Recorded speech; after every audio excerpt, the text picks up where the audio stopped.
마태복음 4장 12절부터 25절 말씀입니다. 예수께서 요한이 잡혔다고 하는 말을 들으시고 갈릴리로 돌아가셨다.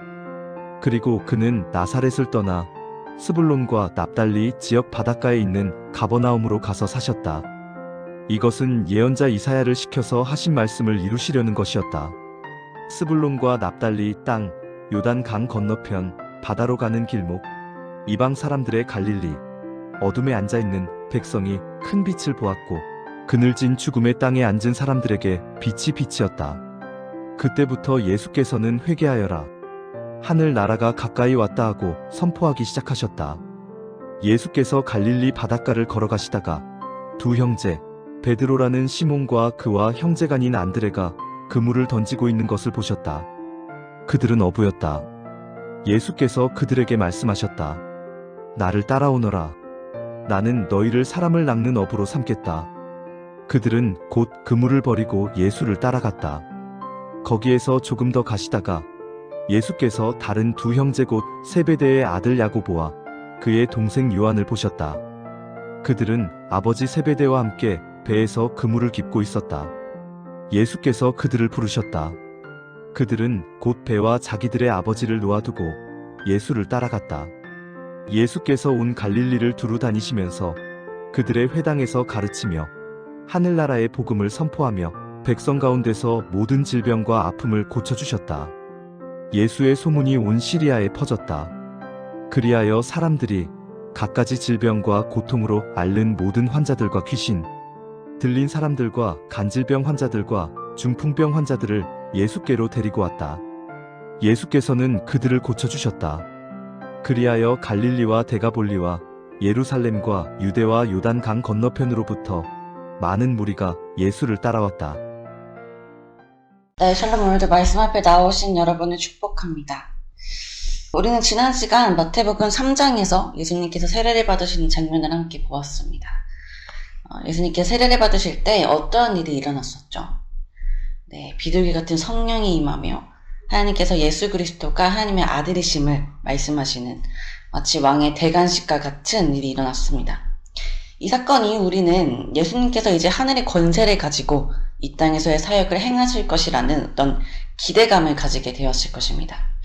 그런데 마태복음 4장의 시작에서 왕 되신 예수님께서는 마귀의 시험을 받으러 광야로 가십니다.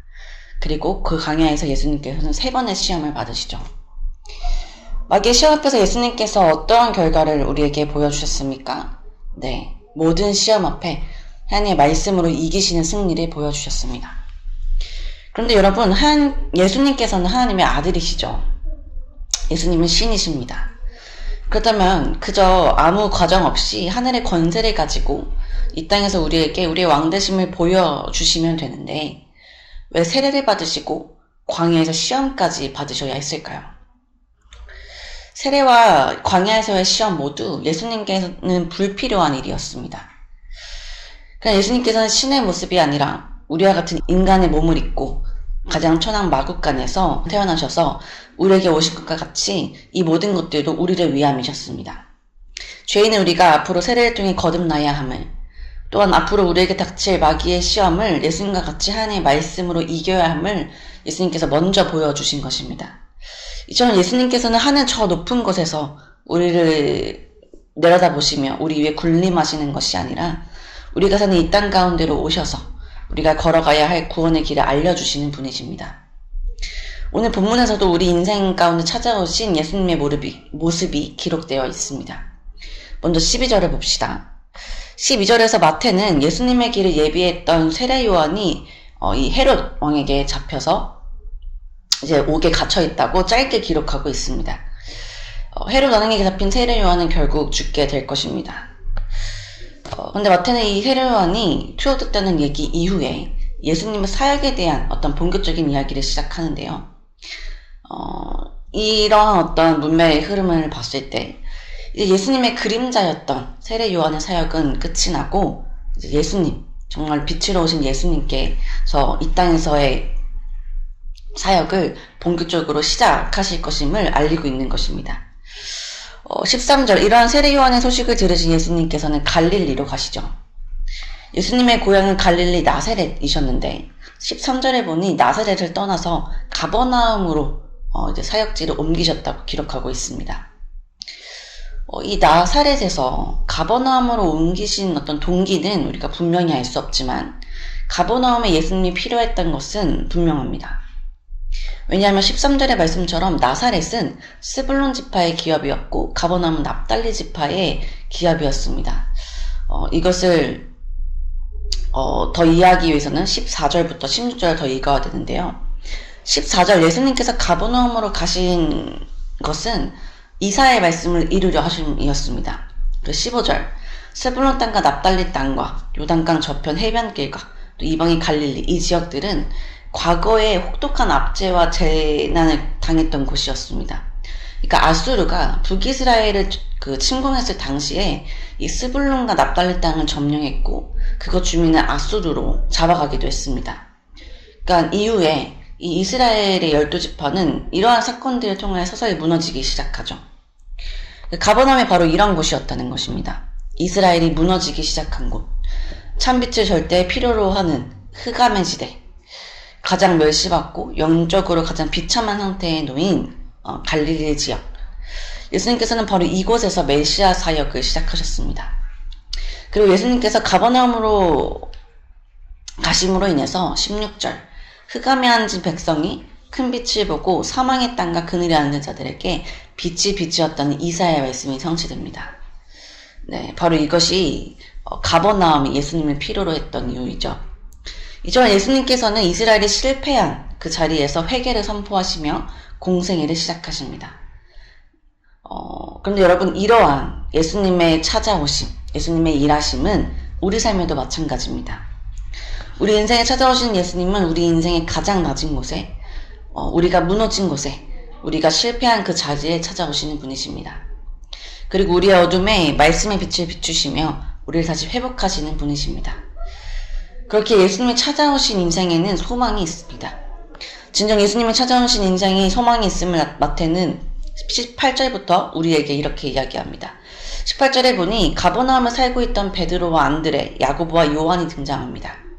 이들은 모두 어부였어요. 어부는 이 당시 소외되고 천대받던 직업이었습니다.